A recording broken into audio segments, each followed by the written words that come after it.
It's that time of year again for me. As a dutiful automobile owner in Maine, it's time to take my rides down to the local fix-it shop so they can give them the once-over. You know, kick the tires, wiggle the suspension, honk the horn, make sure my vehicle is suitable to partake in another year of northern New England highway adventures. I pride myself on having consistent, excellent yearly checkups. This year, I broke my winning streak. Turns out, my oldest was gently weeping on the right side of the engine block. No drips on the floor, no evidence of oil being consumed, but as it turns out, any sort of oil spill is grounds for the dreaded fail. The tech took me out onto the lift, and we both concluded that seepage was coming from the valve cover. The car is a 98 with the original gasket, so I'm not really surprised. Since it was at the shop and on the lift, I asked what it would take for them to just deal with it then and there. It turned out they would need a couple of days to order the gasket, and they quoted me $452.99 before taxes. That's a pricey gasket. So I figured, I got the tools, I got the time, let's give it a try.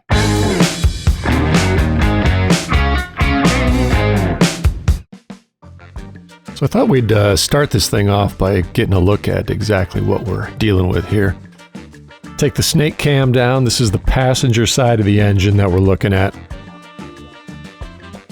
Try to get a look at some of this seepage that's going on. That's the valve cover there, and you can see that we have some issues. So I head over to our old friend Rock Auto and take a look at the gasket for valve covers. This is an E36 body and $29.79 for the gasket. We also need some new grommets that go around the nuts that hold the cover down. 15 of them for $9.39. So a total of $39.18 for parts. And just for reference, this is a 98 BMW Z3. That's a 2.8 liter V6 engine.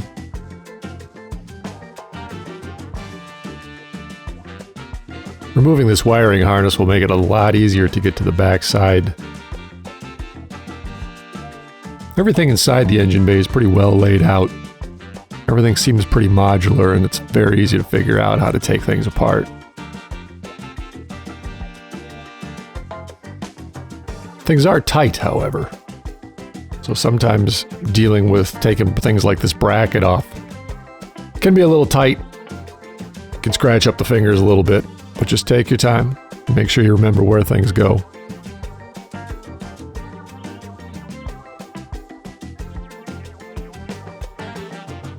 You'll see me through the course of this video taking pictures with my phone. I do that a lot so that I can put things back where they came from.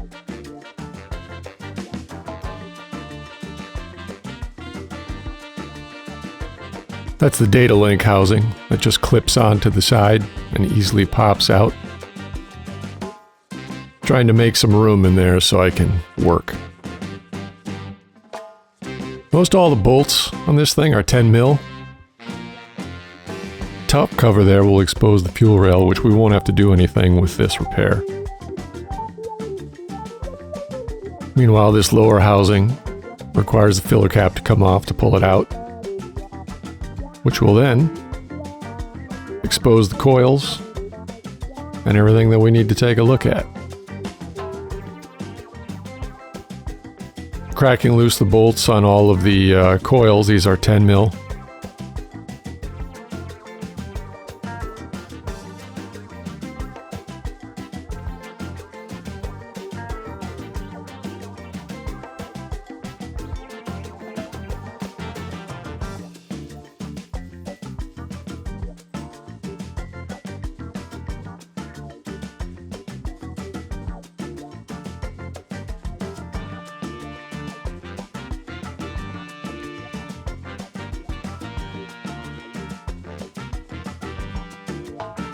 I use a plastic pry tool to pop up these clips. And the wiring harness slides right out of the coils. Make sure to keep your coils lined up so you know which one goes into which hole. The nut holding this strap on is but the only oddball really. That's an 8 mil. Again with the plastic pry tool, Just taking the wiring harness up and out of the way. Vent tube is easily removed by just pinching together, and it'll come right free.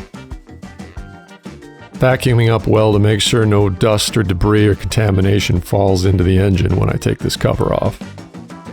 And cracking all the bolts, these are all 10 mil.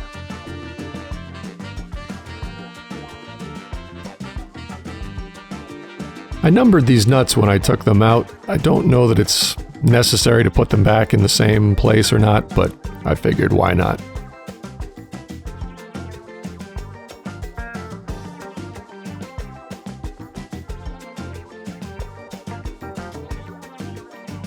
And of course,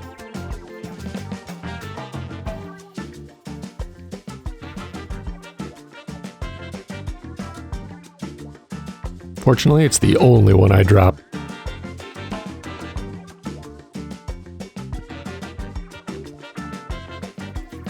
I'm making sure when I pull these out that I grab the rubber grommet that's attached to these as well. I do have replacements for them, which you should have when you're changing this gasket.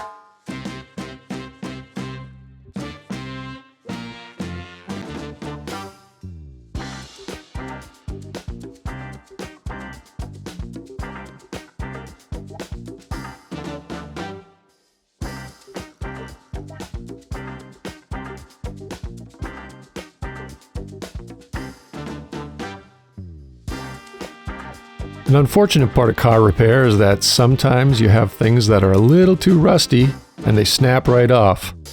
That's the 8 mil bolt that holds the ground strap on. There's the strap and the broken bolt, and there it is inside. I tried to do some work to refurbish that bolt, but in the end I just went on eBay and found a couple of used ones. Cost me a few bucks, and now I have a spare.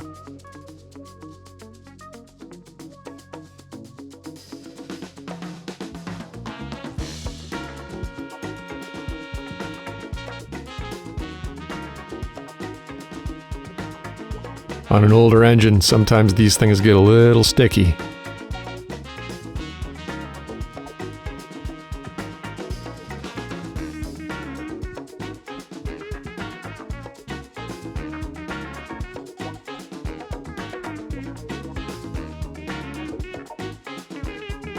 With all the nuts out, it's time to get this cover off. I'm very carefully prying this up. I got some tape around this screwdriver blade. I'm being very careful that I don't nick or put any kind of scratches or gouges in this soft aluminum. Using that plastic tool there as kind of a buffer. I kind of tried to work my way around, but as you can see, this thing was really stuck on there and it took quite a while to get it off. But after some patience, some persistence, I would finally get it to break free.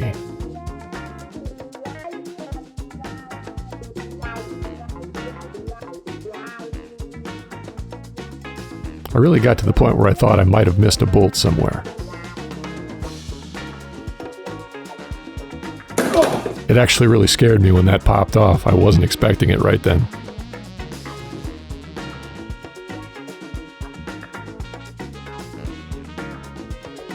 Mission accomplished. Taking out the oil baffle to check things out underneath, see how they look, and also just to clean it off. Now here you can see the spark plug gaskets have stuck onto them. They've broken off of the original gasket. They're all broken apart. And they're pretty stuck. And I also noticed a piece of the gasket laying down there in the engine bay. So I made sure to check that very thoroughly. Here I'm just cleaning up the mating surface. All in all, for a 25-year-old engine, this thing looks great.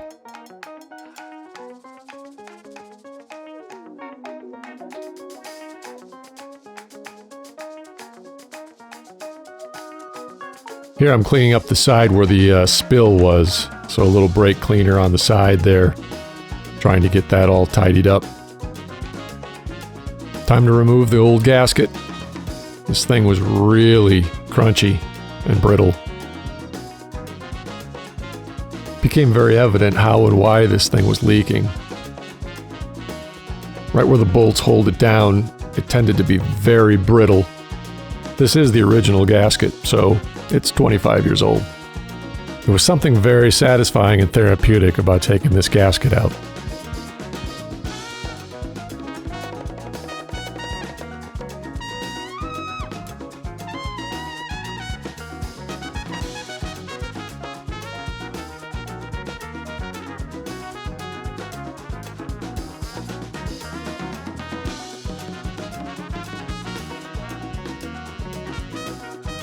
Here I'm just putting the pieces back in so that I can make sure that I got all the pieces out. Again, I did not want to leave anything in the engine bay.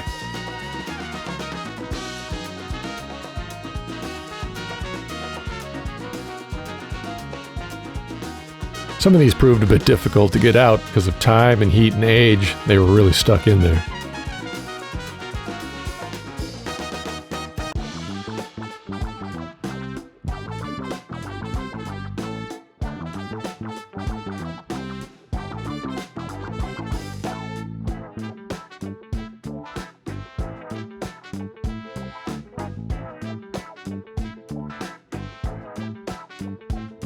This one especially gave me a lot of problems.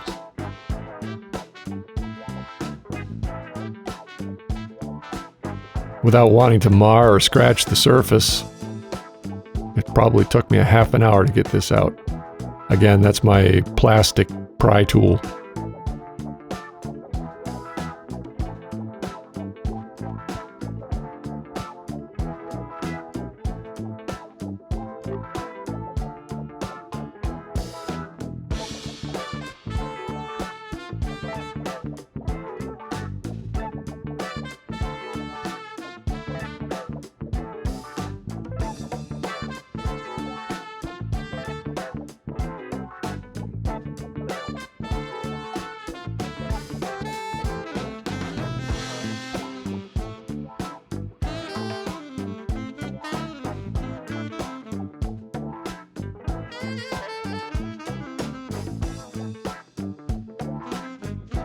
Finally, I got that seal broken, and it popped out. A little cleanup. There was a lot of oil in that groove there where the gasket goes in, so I wanted to make sure that I got that all cleaned out. Used a piece of TIG rod to get down in there.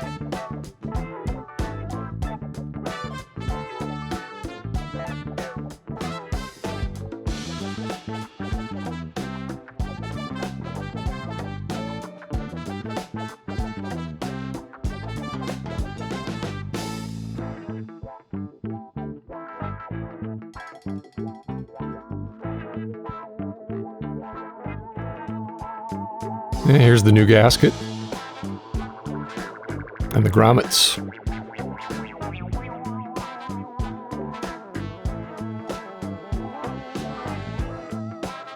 Handling the new gasket as opposed to the old one, it was very evident as to why that thing was leaking.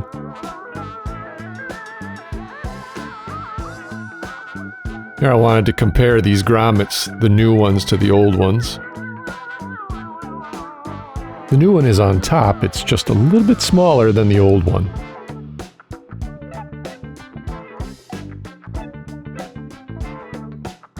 In goes the new gasket.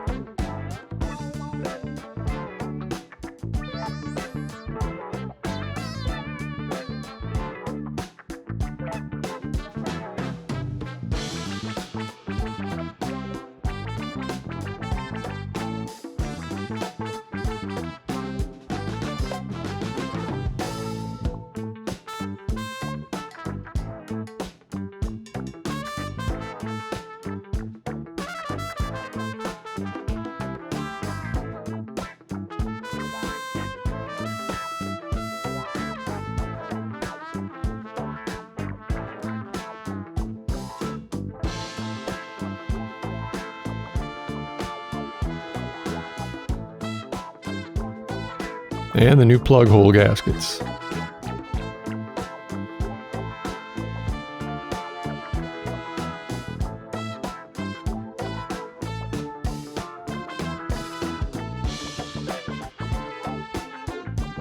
If you've been enjoying this video so far, please strike a like. Let me know what you think down in the comments. I'd really appreciate it.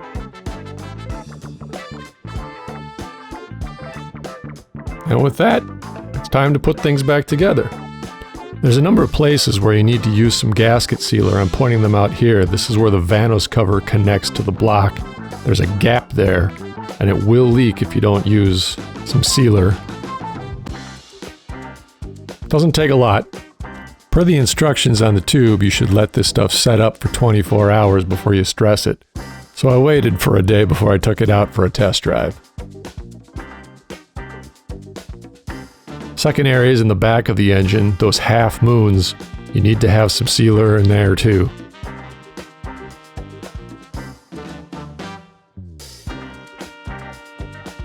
I found it was just easiest to apply it with my finger.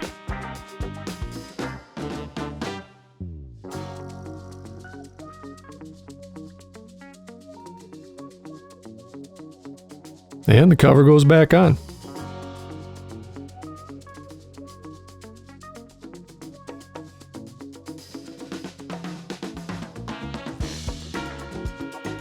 Make sure to get everything lined up before it makes contact, so when I set it down in, that gasket sealer doesn't get all smeared around. I'm putting back all the nuts. These all have the new grommets.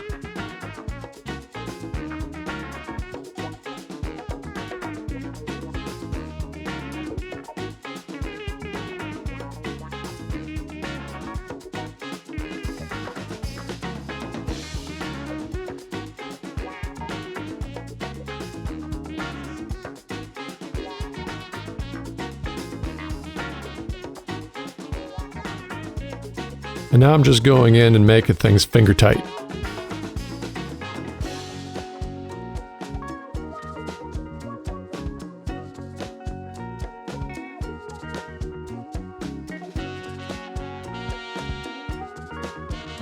Torque spec for these is 10 Newton meters or about 7 inch-pounds. I went around and made everything about 5 Newton meters to start. And then I went back for a second pass and brought them all up to spec.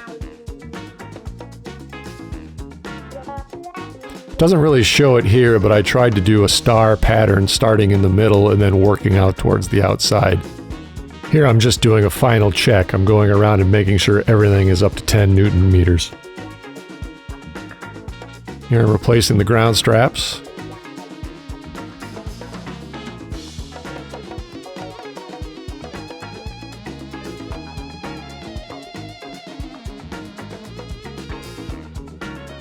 Again, I believe those nuts are 8 mil. And back in with all the coils, in the right order.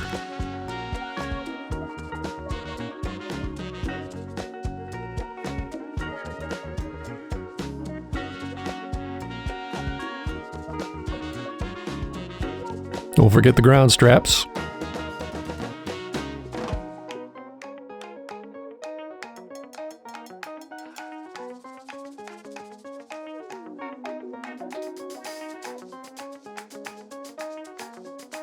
Again, my usual thing, I go through, I make everything finger tight, and then I go down and torque to spec.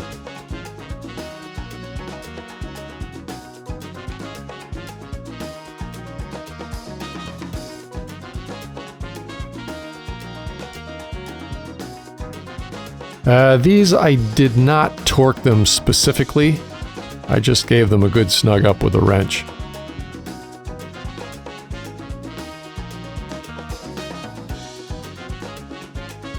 Putting the brackets back on for the wiring harness, just to get that up and out of the way.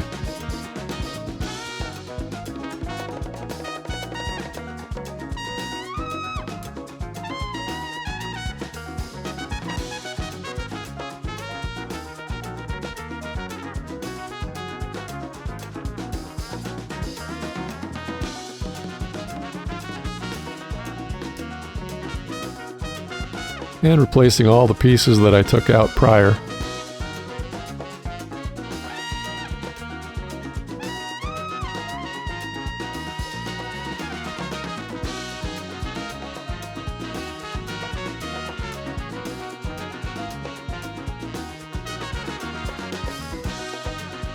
Clipping the data link housing back on. Snapping the wiring harness back in. And reattaching all the coils.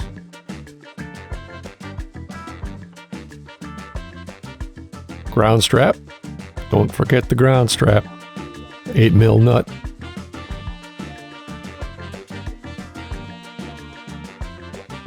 Snap the breather hose back on. And put the cover back on. Now there is something that I forgot to reinstall. If any sharp eagle eyes out there know what it is, make a note down in the comments. It's not critical to the engine running and it doesn't hurt anything, but I'll put it back in at some point in the near future.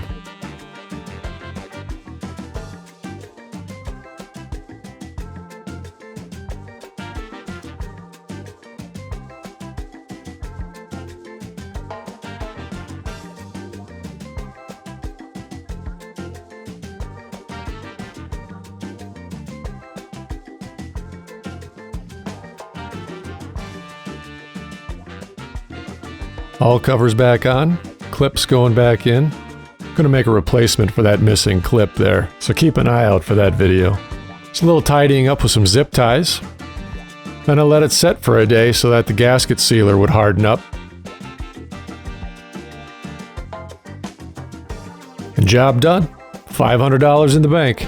It didn't make it into the video, but the next day I cranked up old Bess and took her out for a drive. Afterwards, a quick peek with a snake cam revealed no sign of leakage, so I took the car back to the shop for the inspection do-over. I'm pleased to report that she passed with flying colors. This was a fairly easy job and it gave me some enjoyment, as well as keeping $400 in my pocket. I'd say that was time well spent. If you liked the video, please strike a like. Leave a comment down below and let me know your thoughts. I always appreciate hearing from you. Until next time, I'm Maine Jason. Get out there and give it a try.